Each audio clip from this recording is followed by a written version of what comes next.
Thank you very much. First off, I have to apologize. My voice is not the best. So I appreciate every single one of you being here, for bearing with me. Part of the reason as I'm here is because I was asked specifically to come and talk to you about growth hacking. And I'd rather talk to you about it not in a theoretical way or a philosophical way, but on a very practical level. And they love this. Okay. So the main reason that we're asked to come in is because we work with some of the biggest companies and also some of the smallest. And we actually work with a lot of companies who want us to take them from past MVP stage through an accelerated growth curve, past seed and usually on Series A, maybe Series B. Because one of the key metrics that any investor looks at, one of the key metrics that companies look at is what's their accelerated growth rate. Now, there are many, many companies out there. There are many, many experts. And we get an opportunity to work with many, many of them. And it's important that we constantly try and share because we constantly want to be evolving with what we're doing. One of the things about growth is that no two paths to success are ever the same.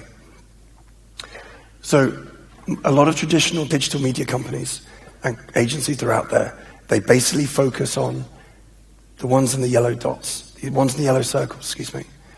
And these are the ones who are disengaged, are less likely to be the ones who you are able to reach with your app, with your website, with what you're doing. And so these are the people that we actually approach. These are the ones that we are engaged with. These are the communities that we actually work on to go from something small over here to something fantastic over here. And the reason is because this is our background. So I started in the industry 20 years ago, before, and many of you in the audience are too young for this, but before Google Ads ever existed. Imagine that. Imagine a time before when you immediately mentioned pay-per-click. Google Ads didn't exist.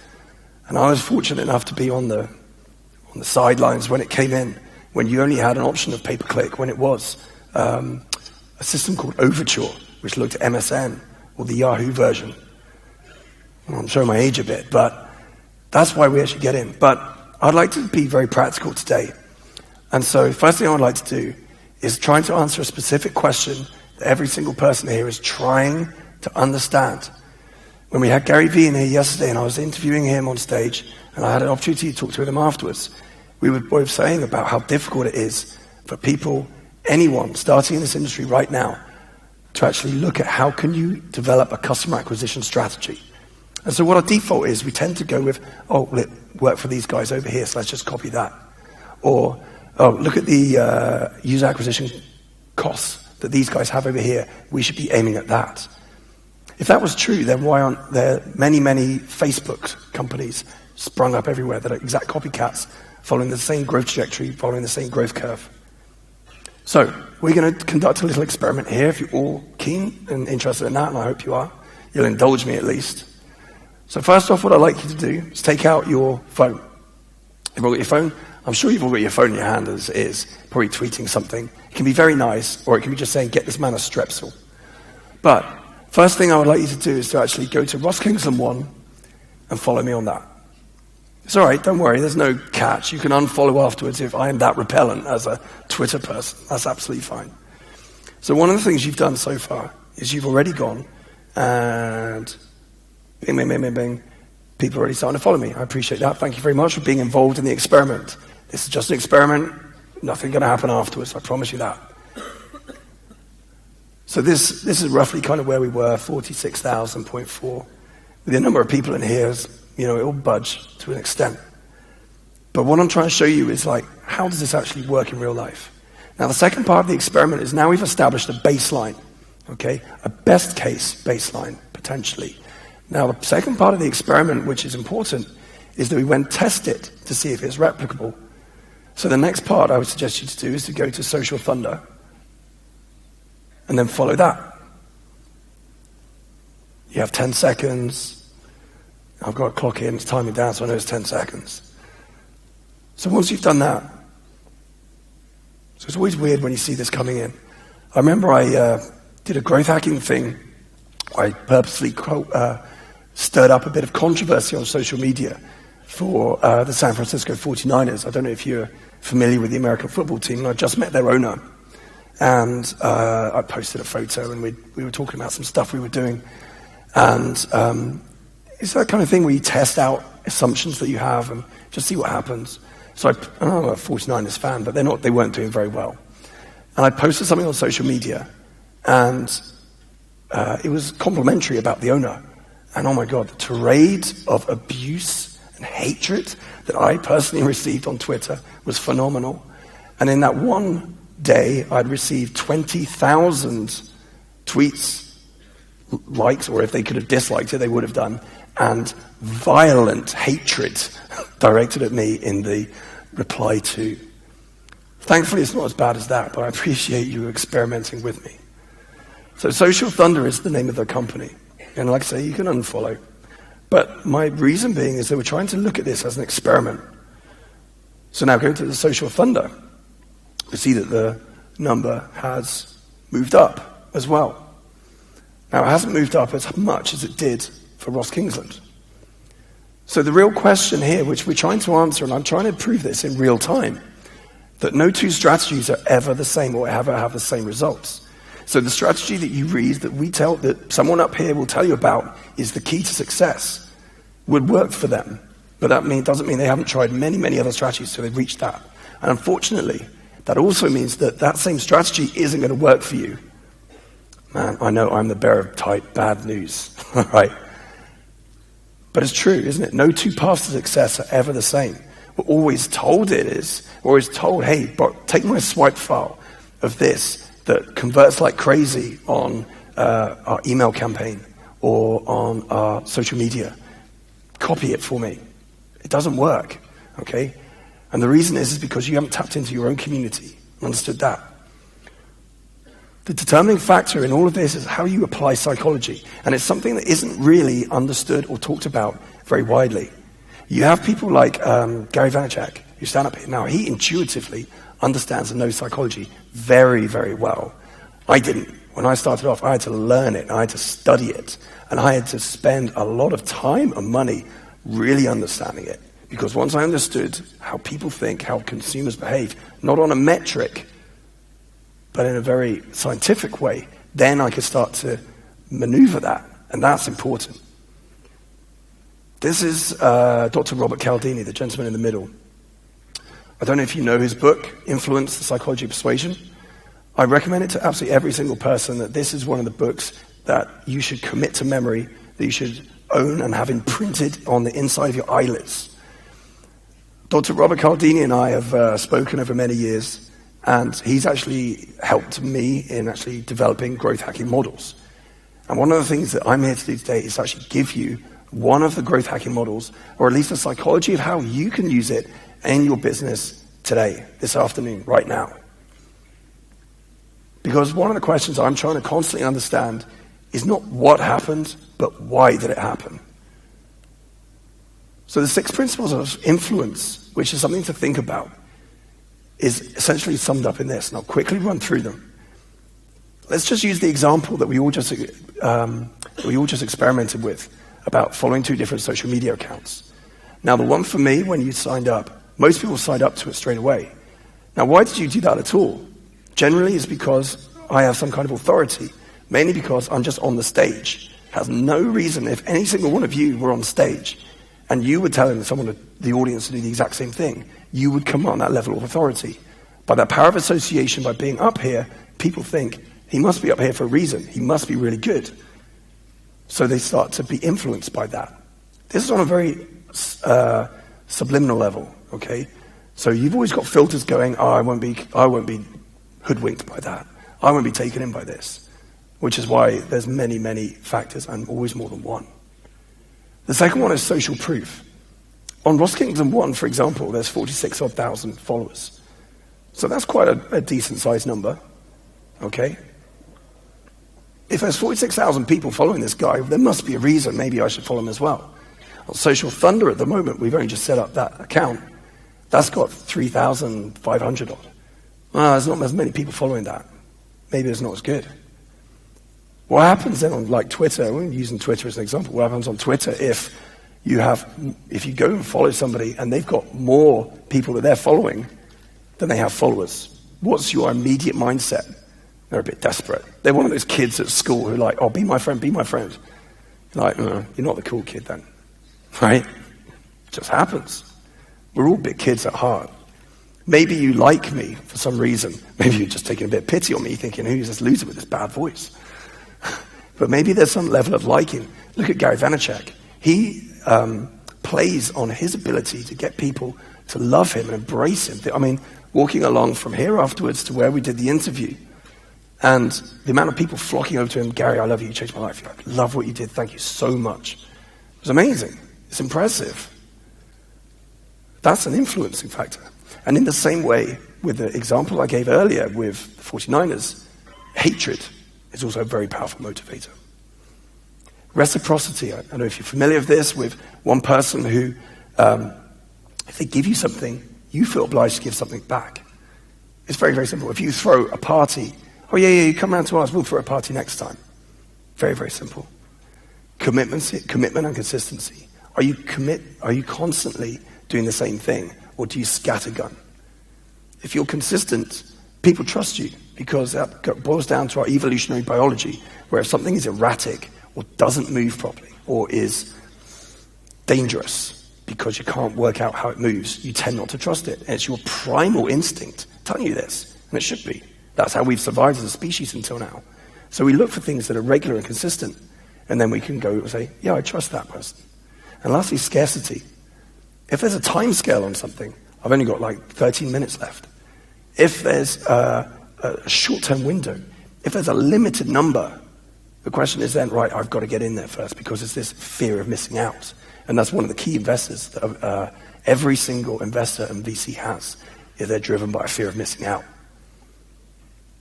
Psychology is not enough. So one of the things that I like is Dave McClure's metrics for growth. It's brilliant, I think. And I spoke with Dave on many, many times, and asked his permission actually to use this today to give to you and show you how we apply it. Everyone's familiar with this, I assume, or to an extent. Dave first produced this at the Pirate Summit, and it's very, very useful. Basically, it takes you through the funnel of how you should be looking and measuring all of your clients and customers as they come through your system. So you've got acquisition, how do you find the users? Activation, how do you then convert them to have a great first experience? Do they come back? Retention. I mean, there's no point to doing something once and you never see them again, and that's the fastest way to lose money.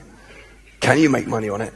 And then do they tell someone else? Do they have a positive experience enough that's so good they will come back to you time and again?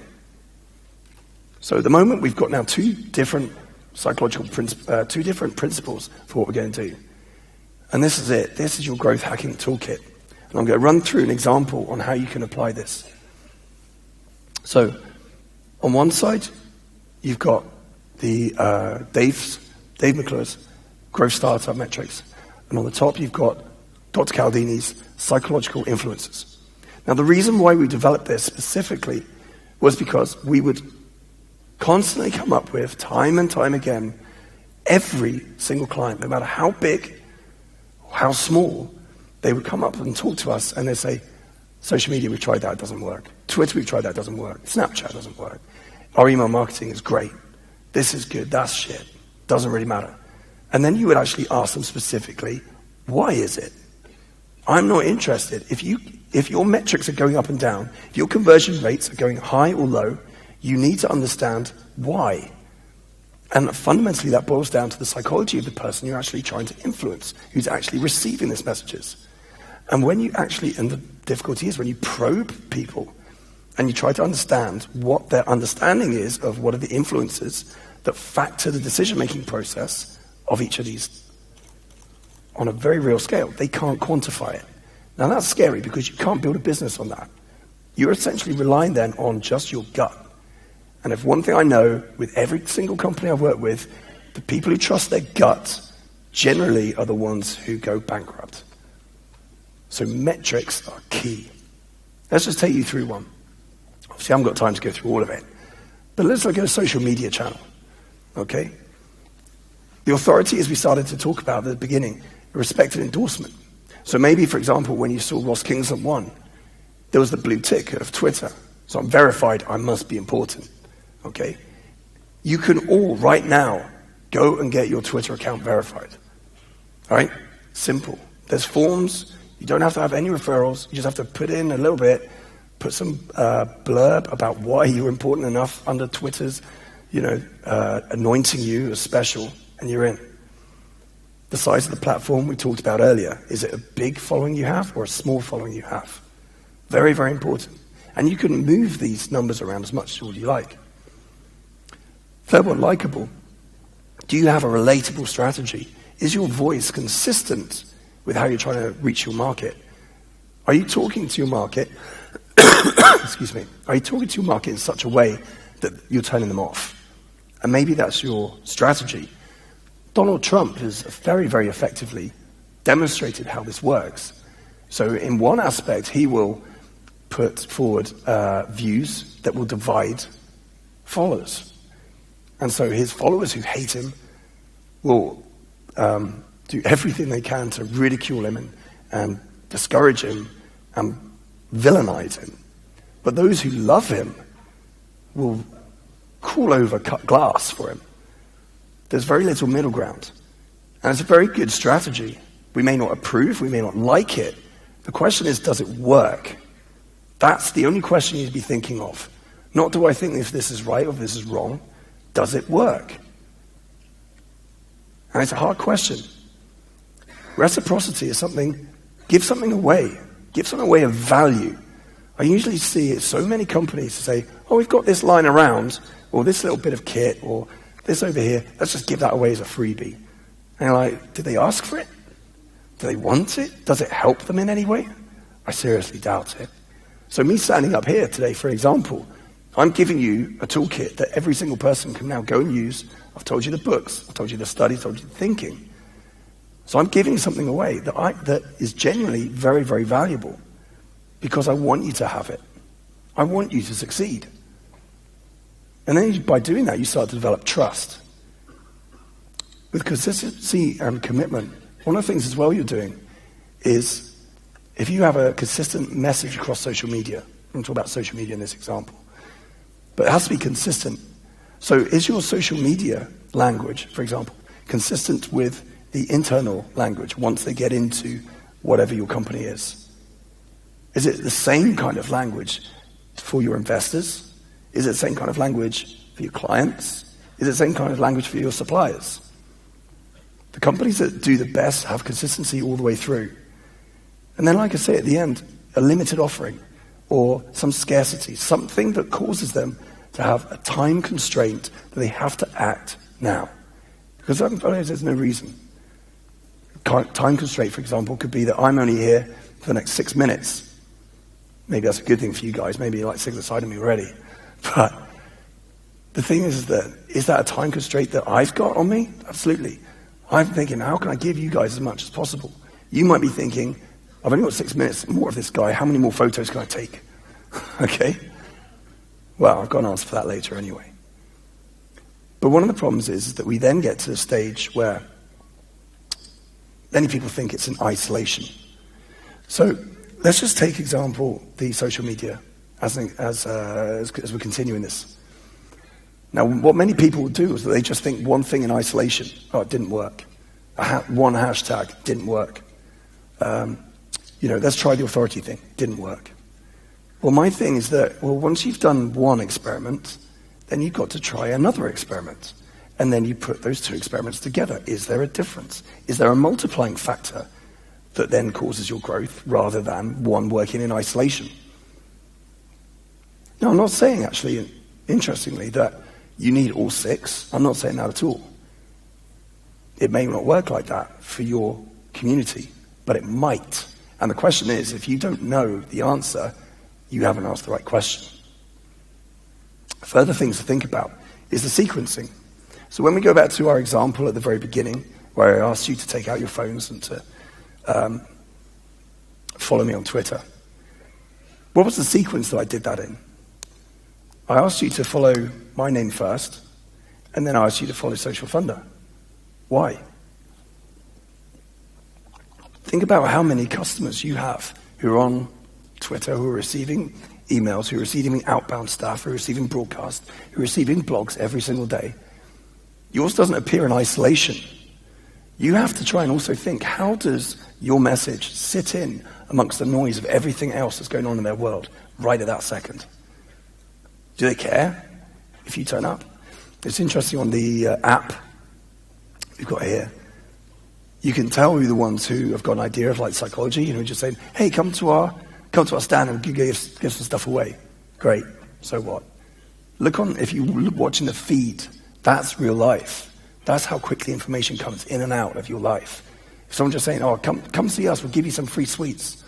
Whoop-de-doo, right? Doesn't really matter. No one cares, okay?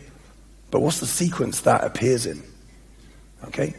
Does it come after, had a bad night out drinking, does your breath stink, come by our stand and get loads of free mints, all right?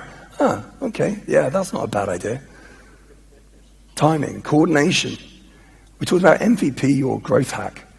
One of the things that I talk about is that you can't do everything. I know one of the disagreements me and myself and Gary had is that you can't be doing all social media. It's impossible. I don't have time in the day. And Gary, he lives and breathes it. When we're backstage, he's like this the entire time. Hey man, yeah, cool, what are you doing? Right? That's fine, but my neck hurts if I do that too much. Okay? I have 2 boys. I want to see them grow. Okay? That's fine. But the key thing is to start thinking a little bit differently. So with an MVP, you can actually test out what works. Give it a good chance. Use some psychology on it. Actually start to think about, well, does this work or doesn't this work? Am I influencing the outcome myself? Excuse me. And then you've got kind of black swans. Does everyone know what black swans are? It's like a freak occurrence, something weird that kind of you can't predict. And sometimes you can actually hook on to that opportunity and ride the wave. And you can get swept up in it and you can become a contributor to it. Now that can be through, you can create those kind of storms, which is one of the things that we actually specialize in. So how do you create a social media storm where suddenly everyone's talking about something, positively and negatively, pro, con, for, against. And that is powerful. I'll give you an example, Protein World. Everyone know Protein World, their Beachbody adverts? Not everyone likes it. Did their sales go up? Hell yeah, through the roof, okay? And it was as much driven by people who hated it as it was by those who loved it. Uber, that's a great example. One of the companies we get to work with. They had a massive situation where the whole of London, all the black cabs went on strike picketing against Uber, this evil corporation, almost quasi Mr. Robot. And the thing was that, what was the first thing people did? Oh God, all these taxi drivers are striking over Uber. I can't get a black cab. What the hell's Uber? I don't know, download it. Hey, there's a cab here. Oh great, let's hop in that. Their single sign-up went up on one day by 850% on the day that the protests were going on. That's not a bad rally. That's not a bad picket. All right? Most companies would kill for that kind of social media frenzy. My point is this: if you control perception, you control reality. Perception is reality. Reality is an ethereal thing. It's through your own mask, through your own lens, how you view the world. And it's the exact same for your customers. If you control what they see, hear, feel about your company, then you control everything else that happens with it. The thing is, it doesn't happen by chance. The ones who are good are the ones who actually look at how do we control that in such a way that you steer the herd. Some good examples of some articles I recommend, I've actually put together on Social Media Thunder /DTS. If you go to the website, you can actually download this presentation. I've also put on there some links to some articles, to some YouTube videos that basically help you through applying this model to everything that you're doing. And I can't give you the full toolkit, but I can give you enough that you can get there on your own. And so with this, I would just like to say thank you so much for your time. Thank you so much for bearing with me in my ridiculous voice. And if you want to speak to me at all afterwards, just come and say hello. Thank you very much. Thanks very much, man. Thanks.